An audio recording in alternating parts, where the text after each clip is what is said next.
Lots and lots of questions. Sort of three that maybe seem most essential. At that point in my life, I was fascinated by forests.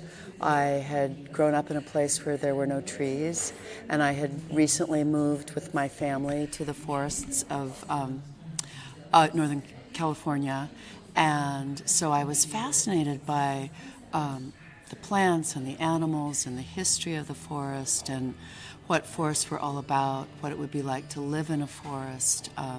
So that was one set of questions. I was fascinated by sisters because I had two little baby girls who were sisters, and I didn't have a sister, and my mother didn't have a sister, her mother didn't have a sister. And so I was very interested in what the possibilities and the challenges of sisterhood might be.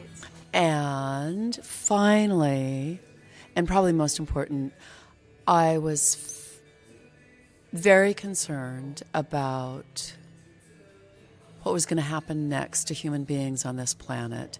And it seemed very, very clear to me that at least we in America could not continue consuming resources at the rate that we had been.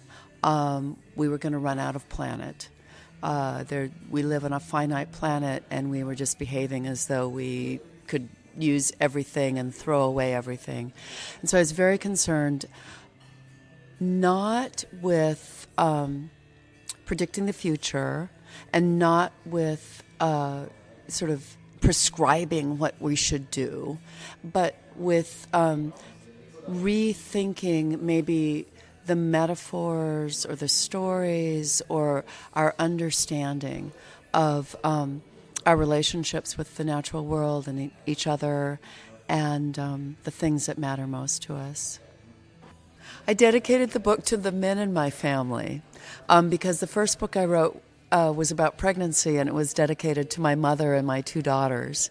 And so this book was dedicated to my father, who died when I was a young adult, and my husband and my little baby son.